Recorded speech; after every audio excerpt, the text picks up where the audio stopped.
সুপ্রিয় শিক্ষার্থীবৃন্দ, আসসালামু আলাইকুম। বাংলাদেশ উন্মুক্ত বিশ্ববিদ্যালয়ের school of science and technology পরিচালিত BSc in computer science and engineering প্রোগ্রামের শিক্ষার্থীদেরকে আজকে স্বাগত জানাচ্ছি। আমি মোহাম্মদ মশিউর রহমান, শিক্ষক, school of science and technology, Bangladesh উন্মুক্ত বিশ্ববিদ্যালয়। এবং আমাদের এই আলোচনায় আমার সাথে আছেন আমি সম্রাট কুমার দে, শিক্ষক, school of science and technology, Bangladesh উন্মুক্ত বিশ্ববিদ্যালয়। আশা করি আপনারা সকলেই সুস্থ আছেন, ভালো আছেন, নিরাপদে আছেন। আজ আমরা BSc in computer science and engineering প্রোগ্রামের অবজেক্ট ওরিয়েন্টেড প্রোগ্রামিং কোর্সের জাভা সিনট্যাক্স পরিচিতি সম্পর্কিত বিষয় নিয়ে আলোচনা করব। আর এই আলোচনাটি মূলত আমাদের বিএসসি লেভেলের হলো এটি আমাদের ডিপ্লোমা লেভেল শিক্ষার্থীদের জন্য বেশ উপকারে আসবে। সুতরাং কথা না বাড়িয়ে আমরা মূল আলোচনায় চলে যাই। আজকে আমাদের যে আলোচনাটি রয়েছে সেটি আপনাদের প্রয়োজনীয় তথ্য নোট করা দরকার হতে পারে। সেটি নোট করার জন্য আপনারা খাতা কলম হাতের কাছে রাখুন এবং আপনাদের নির্ধারিত টেক্সট বুকটি সাথে রাখুন। তো আজকের এই আলোচনা শেষে আপনি জাভা প্রোগ্রামের বেসিক সিনট্যাক্স শিখতে পারবেন, জাভাতে কিভাবে প্যাকেজ ডিক্লারেশন করতে হয় সেটি জানতে পারবেন, অবজেক্ট এবং ক্লাসের প্রয়োজনীয়তা জানতে পারবেন, জাভাতে মেথড কিভাবে লিখতে হয় তার ধারণা পাবেন, একটি সম্পূর্ণ জাভা প্রোগ্রাম কিভাবে লিখতে পারবেন এবং এর বিভিন্ন উপাদান ব্যাখ্যা করতে পারবেন। শিক্ষার্থীবৃন্দ, প্রথমেই আমরা জাভার কিছু মৌলিক বিষয় ওভারভিউ করে নিব এবং বেসিক কিছু টার্ম আমরা শিখে নেই। তো শুরুতেই যদি আমরা জাভা যেহেতু অবজেক্ট ওরিয়েন্টেড প্রোগ্রামিং ল্যাঙ্গুয়েজ, প্রথমেই আমাদের আসতে হবে অবজেক্ট এবং ক্লাস নিয়ে। তো আমরা যদি অবজেক্টকে ডিফাইন করতে যাই, সাধারণত অবজেক্ট বলতে আমরা কি বুঝি? যে জড় কোনো বস্তু যাকে স্পর্শ করা যায়, বা আমরা একে কল্পনাও করতে পারি। আসুন আমরা বাস্তবে একটি উদাহরণ দেখি। ধরুন আমরা একটি বাইসাইকেলের উদাহরণ দিচ্ছি। সেখানে বাইসাইকেলের যে বৈশিষ্ট্যগুলি আছে, যেমন দুটি চাকা, একটি সিট, ব্রেক, চেইন, প্যাডেল ইত্যাদি এর বৈশিষ্ট্য। এটা কিন্তু এর আচরণ নয়। আচরণ হচ্ছে এ কী কাজ করে। তো আমরা জানি যে বাইসাইকেল দিয়ে সাধারণত এটি চলে, মানুষ এক জায়গা থেকে আরেক জায়গায় যাতায়াত করতে থাকে। সো আমাদের এই যে বৈশিষ্ট্য এবং আচরণ নিয়েই কিন্তু আমাদের এই অবজেক্ট। তো অবজেক্ট মূলত আসলে যদি কোনো বৈশিষ্ট্য এবং এর আচরণ অন্তর্নিহিত থাকে তাহলে আমি তাকে অবজেক্ট বলবো। তো আমরা যদি প্রোগ্রামিংয়ের ভাষায় বলি যে যদি বাইসাইকেলের কোনো বৈশিষ্ট্য যদি প্রোগ্রামিংয়ে ইমপ্লিমেন্ট করা যায় এবং এর যে বাইসাইকেলের যে কাজ সেটি যদি প্রোগ্রামিংয়ের মাধ্যমে কোনো একটি অংশ কমপ্লিট করা যায় তাহলে আমরা বলবো যে ওটি অবজেক্ট। আমরা আসুন এখন ক্লাস নিয়ে আলোচনা করি। ক্লাস বিষয়টি হচ্ছে অবজেক্ট ওরিয়েন্টেড প্রোগ্রামের সবচেয়ে গুরুত্বপূর্ণ বিষয় এবং এই ক্লাসকে যদি আমরা ডিফাইন করতে যাই তাহলে আমরা একটু ভালো একটা রিয়েল উদাহরণের কথা চিন্তা করতে পারি। যেমন আমরা যদি কেউ একটি বাড়ি বানাতে চাই, তো আমি চিন্তা করলাম যে আমি বাড়ি বানাবো। তো বাড়ি বানানোর পূর্বে আমাদেরকে চিন্তা করতে হবে বাড়িটি আসলে আমি কোথায় বানাবো এবং এর কত স্কোয়ার ফিট হবে, কত তলা হবে, কতটি ইউনিট হবে, ফ্ল্যাট কতগুলো হবে, সেখানে আমার কি ডিজাইনের হবে, কিভাবে আমি এটাকে ডিজাইন করব, সব বিষয়গুলো কিন্তু আমাদেরকে একত্রে চিন্তা ভাবনা করতে হয়। তো আরও কিছু জটিল বিষয় আছে, যেমন এখানে আমাদের স্যানিটারি আছে, আমাদের ইলেকট্রিক ওয়্যার আছে, আমাদের পানির লাইন আছে, সবগুলি কিন্তু আমাদেরকে একটি জায়গায় লিপিবদ্ধ করতে হয় বা মডেলিং করতে হয়।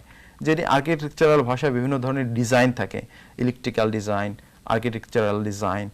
তো এই জিনিসগুলি কিন্তু আমাদের একটা জায়গায় লিপিবদ্ধ করতে হয় এবং সেটি পুঙ্খানুপুঙ্খ যাচাই বাছাইয়ের মাধ্যমে কিন্তু ফাইনাল করতে হয়।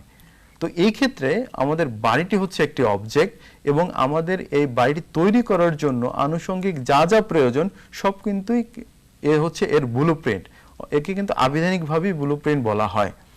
সো আমরা তাহলে আমাদের এই উদাহরণ দিয়ে বুঝতে পারি যে বাড়ি হচ্ছে একটি অবজেক্ট এবং ব্লুপ্রিন্ট হচ্ছে এর পারিপার্শ্বিক যতগুলি কম্পোনেন্ট আছে সবগুলি হচ্ছে এর ক্লাস। সো সুতরাং আমরা অবজেক্ট এবং ক্লাস সম্পর্কে বিস্তারিত জানলাম। এরপরে আমাদের আজকের আলোচনার পরবর্তী বিষয়গুলো আমি আমাদের সম্মানিত অতিথি জনাব সম্রাট কুমার দেকে অনুরোধ করব বাকি বিষয়গুলি আলোকপাত করার জন্য। ধন্যবাদ আপনাকে। সুপ্রিয় শিক্ষার্থীবৃন্দ, ইতিমধ্যেই কিন্তু আমরা জেনে ফেলেছি জাভাতে অবজেক্ট এবং ক্লাস কাকে বলে। আজকে আমাদের যে মূল আলোচ্য জাভা সিনট্যাক্স, আমরা এখন সেটি নিয়ে কথা বলবো। স্ক্রিনে আমরা কিন্তু এখন দেখতে পাচ্ছি যে জাভাতে যদি আমাকে একটি প্রোগ্রাম লিখতে হয় তাহলে কতগুলো ব্লক বা সিনট্যাক্সকে আইডেন্টিফাই আগে করতে হবে। সবার প্রথমে যেই ব্লকটি থাকে সেটিকে আমরা বলি হচ্ছে প্যাকেজ ডিক্লারেশন। এরপরে আমাদের থাকে ইম্পোর্ট স্টেটমেন্ট। এরপরের অংশটি হচ্ছে টাইপ ডিক্লারেশন, এবং এই টাইপ ডিক্লারেশনকে আমরা আরও দুভাগে ভাগ করতে পারি, একটি হচ্ছে ফিল্ডস এবং আরেকটি হচ্ছে মেথডস। তাহলে আর দেরি কেন, আমরা একটি সম্পূর্ণ জাভা প্রোগ্রাম দেখে আসি। এই যে জাভা প্রোগ্রামটা শিক্ষার্থী বন্ধুরা আমরা স্ক্রিনে দেখতে পাচ্ছি, এই জাভা প্রোগ্রামটির প্রতিটি লাইন আমাদের আলোচ্য অংশে আজকে কিন্তু আমরা ব্যাখ্যা করব। সেক্ষেত্রে আমরা প্রথমেই শুরু করব প্যাকেজ ডিক্লারেশন থেকে। স্ক্রিনে আমরা দেখতে পাচ্ছি যে আমাদের যে প্যাকেজটি রয়েছে সেটি হচ্ছে প্যাকেজ bow.com.sstcsc.hello world। আমরা কিন্তু ইতিমধ্যেই জানি যে প্যাকেজ কিভাবে লিখতে হয় বা ডিক্লেয়ার করতে হয়। তাহলে আসুন আমরা জেনে আসি যে প্যাকেজ ডিক্লারেশনটা আসলে কি ধরনের বা কি রকম। এই কোডটির শুরুতেই রয়েছে প্যাকেজ ডিক্লারেশন। আমরা আমাদের কম্পিউটারে নানা ধরনের ফাইল বিভিন্ন ফোল্ডারে সাজিয়ে রাখি। যেমন মুভি ফোল্ডারে হয়তো আমরা শুধু মুভি রাখি, সেখানে হয়তো অন্য কোনো ফাইল রাখি না। আবার মুভি ফোল্ডারের মধ্যে আরও সাব ফোল্ডার তৈরি করি আরও আলাদা করার জন্য, যেমন বাংলা মুভির জন্য বা ইংরেজি মুভির জন্য।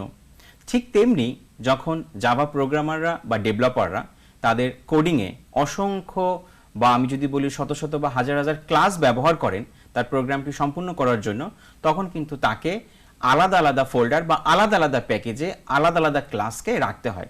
একটু ছোট এক্সাম্পল দিই, আমরা যদি ম্যাথ প্যাকেজ ব্যবহার করি তাহলে কিন্তু ম্যাথমেটিক্স প্যাকেজের শুধুমাত্র স্পেসিফিক স্কোয়ার রুট ক্লাসটি আমরা ব্যবহার করতে পারবো। এই থেকেই কিন্তু আমরা একটি প্যাকেজের প্রয়োজনীয়তাটা কি বা জাভা প্রোগ্রামিংয়ে প্যাকেজ ডিক্লারেশন কেন দরকার এর একটি ধারণা পেতে পারি। সুপ্রিয় শিক্ষার্থী, আপনি এখন আপনার স্ক্রিনে দেখতে পাচ্ছেন জাভাতে এক বা একাধিক প্যাকেজ স্ট্রাকচারের এক্সাম্পল। একাধিক প্যাকেজের স্ট্রাকচার আমাদের কেন প্রয়োজন? যেহেতু একজন জাভা প্রোগ্রামার শত শত এবং হাজার হাজার প্রোগ্রামিং কোডের লাইন নিয়ে কাজ করেন, স্বাভাবিকভাবেই একই প্রোগ্রামে অসংখ্য প্যাকেজের কিন্তু প্রয়োজন হতে পারে। সেক্ষেত্রে আমরা যদি ভিন্ন ভিন্ন ক্লাসকে ভিন্ন ভিন্ন প্যাকেজে না রাখি তখন কিন্তু সেই কোডটি করতে আমাদের জন্য কষ্টসাধ্য হয়ে যাবে। এই সহজীকরণের জন্যই আসলে প্যাকেজ ডিক্লারেশনের প্রয়োজন। এর পরের স্ক্রিনে আমরা কিন্তু হচ্ছে প্যাকেজ ডিক্লারেশনের পরের দ্বিতীয় ধাপ, যেটাকে মূলত আমরা ইম্পোর্ট স্টেটমেন্ট বলি, সেই ইম্পোর্ট স্টেটমেন্ট নিয়ে কথা বলি। ইম্পোর্ট স্টেটমেন্ট আমাদের কেন প্রয়োজন? অন্য একটি জাভা প্যাকেজের কোনো একটি ক্লাস আমার হয়তো অ্যাক্সেস করার প্রয়োজন হতে পারে। এই ইম্পোর্ট স্টেটমেন্টটি আমাকে মূলত সেই প্যাকেজের ক্লাসটিকে অ্যাক্সেস করার সহায়তা দিয়ে থাকে। যদি আমরা ছোট একটি এক্সাম্পল দিই, ম্যাথমেটিক্স নামে একটি জাভাতে ক্লাস থাকে। এই ক্লাসের কোনো একটি মেথডকে আমরা অন্য একটি প্যাকেজে অ্যাক্সেস করতে চাচ্ছি, সেক্ষেত্রে কিন্তু আমরা ইম্পোর্ট স্টেটমেন্টের মাধ্যমে সেই নির্দিষ্ট প্যাকেজের ক্লাসটিকে আমাদের নিজস্ব যে ক্লাসটি থাকবে বা ইউজার ডিফাইন যে ক্লাসটি থাকবে সেটিকে আমরা ব্যবহার করতে পারবো। এটি হচ্ছে আমাদের ইম্পোর্ট স্টেটমেন্টের এক্সাম্পল। পরের লাইনটি খুবই গুরুত্বপূর্ণ, যেটিকে মূলত হচ্ছে আমরা মেথড বা কোনো কোনো ক্ষেত্রে মেইন মেথড ডিক্লারেশন হিসেবে ধরতে পারি বা বলতে পারি। এটি মনে রাখতে হবে, জাভা প্রোগ্রাম লিখতে হলে অবশ্যই সেখানে একটি মেইন মেথড থাকতে হবে। মেইন মেথডের বাহিরে আমরা যদি কোনো মেথড তৈরি করি সেটিকে আমরা বলি ইউজার ডিফাইন্ড মেথড। আমরা যদি আমাদের বর্তমান জাভা প্রোগ্রামটি একটু খেয়াল করি বা একটু আগে আমরা যে জাভা প্রোগ্রামটি দেখে আসছি সেটি যদি খেয়াল করি তাহলে দেখব আমরা এখানে একটি মেইন মেথড লিখেছি, যেটি শুরু হয়েছে পাবলিক দিয়ে, public static void main string argument এবং হচ্ছে কার্লি ব্রেসেস। কার্লি ব্রেসেসের শুরু এবং কার্লি ব্রেসেসের শেষ। এই যে কার্লি ব্রেসেসের শুরু এবং শেষ, এর মধ্যেই কিন্তু আমাদের সমস্ত জাভা কোডিংটি লিখতে হয়। সুপ্রিয় শিক্ষার্থী, মেইন মেথডসের পরে যে জিনিসটা গুরুত্বপূর্ণ সেটি হচ্ছে আমরা এই মেইন মেথডের মধ্যে আসলে আউটপুট হিসেবে কি দেখতে চাই। ধরুন আমরা এই মেইন মেথডের মধ্যে একটি প্রিন্ট ফাংশন লিখব। সেই প্রিন্ট ফাংশনটা দিয়ে আমরা হচ্ছে একটা লেখা প্রিন্ট করতে চাই, ওয়েলকাম টু CSE। সেক্ষেত্রে কিন্তু আমাদের মেইন মেথডের কার্লি ব্রেসেসের মধ্যে system.out.println লিখে কার্লি ব্রেসের মধ্যে আমাদের ফার্স্ট ব্রেসেস নিয়ে এসে ডাবল কোটেশন দিয়ে ওয়েলকাম টু CSE কথাটি লিখতে হবে, এবং যার ফলে আমরা আউটপুটে এই লেখাটি পেতে পারি। Method declaration, package declaration, import statement এগুলো সম্পর্কে আমরা এখন জানি। যেটি আমাদের জন্য এই মুহূর্তে গুরুত্বপূর্ণ, সেটি হচ্ছে ভেরিয়েবল বা ডেটা টাইপ ডিক্লারেশন। আমাদেরকে সবসময় খেয়াল রাখতে হবে আমরা কোন ধরনের ডেটা টাইপ নিয়ে কাজ করব। জাভাতে 4 ধরনের ডেটা টাইপ অ্যাভেলেবেল রয়েছে: ইন্টিজার, ফ্লট, ক্যারেক্টার এবং স্ট্রিং। এই 4 ধরনের ডেটা টাইপের বাইরেও ডেটা টাইপের বিভিন্ন রেঞ্জ রয়েছে। পরবর্তী আলোচনাতে আমরা সেই বিষয়েও বিস্তারিত জানব। এ পর্যায়ে আমরা স্ক্রিনে একটি সম্পূর্ণ মাল্টি মেথডের জাভা প্রোগ্রাম দেখার চেষ্টা করব। শিক্ষার্থীবৃন্দ, আপনারা যদি লক্ষ্য করেন স্ক্রিনের প্রোগ্রামটিতে কিন্তু আমরা এর আগে যতগুলো উপাদান নিয়ে কথা বলেছি, package, import statement, field declaration, method declaration, সমস্ত উপাদানই কিন্তু এখানে রয়েছে। এর বাইরে যেটি আমরা করেছি সেটি হচ্ছে আমরা এখানে মাল্টি মেথড প্রোগ্রাম লেখার চেষ্টা করেছি। আপনি দেখবেন এখানে কিন্তু শুধু একটি প্রিন্ট মেথড রয়েছে। প্রিন্টের সাথে সাথে প্রিন্ট লাইন নামে আরও একটি মেথড রয়েছে। এখন কেন আমরা প্রিন্ট এবং প্রিন্ট লাইন নামে দুটি আলাদা মেথড নিয়েছি? এর কারণ হচ্ছে আমরা দেখতে চাই আউটপুট কনসোলে হ্যালো ওয়ার্ল্ড লেখাটি কত ভিন্ন ভিন্নভাবে আমরা আউটপুট আকারে নিয়ে আসতে পারি। আমরা যদি একটু আউটপুট কনসোলের দিকে তাকাই তাহলে আমরা দেখতে পাবো এই হ্যালো ওয়ার্ল্ডকেই আমরা মূলত 4 ভাবে লেখার চেষ্টা করেছি। প্রথমে আমরা স্পেস ছাড়া লেখার চেষ্টা করেছি, আমরা একটি স্পেস দিয়ে লেখার চেষ্টা করেছি, আমরা লাইন ব্রেক করে লেখার চেষ্টা করেছি এবং আমরা ব্ল্যাঙ্ক স্পেসের মাধ্যমে বা এমটি স্পেসে লেখার চেষ্টা করেছি। এর কারণ কি? এর কারণ হচ্ছে আমরা যে শুধু প্রিন্ট মেথড একবার ব্যবহার করতে পারবো মেইন মেথডে তা না, আমরা চাইলে মেইন মেথডের মধ্যে আরও অসংখ্য মেথড বা পূর্ববর্তী ক্লাসের কোনো মেথডকে কল করেও ব্যবহার করতে পারি। এটিই ছিল মূলত আমাদের আজকের পাঠের মূল উদ্দেশ্য।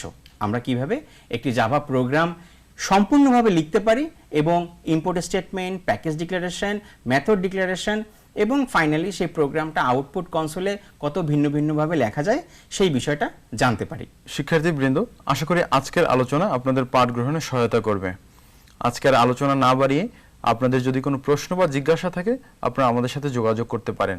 আমাদের সাথে যোগাযোগের ঠিকানা dean, school of science and technology, Bangladesh উন্মুক্ত বিশ্ববিদ্যালয়, গাজীপুর 1705। আপনারা আমাদের সাথে ইমেলেও যোগাযোগ করতে পারেন। আমাদের সাথে ইমেলে যোগাযোগের ঠিকানা dean.sst@bou.ac.bd। পরবর্তী অনুষ্ঠান দেখার আমন্ত্রণ জানিয়ে আজকের অনুষ্ঠান এখানেই শেষ করছি। আপনারা সবাই সুস্থ থাকুন, ভালো থাকুন, নিরাপদ থাকুন। আল্লাহ হাফেজ।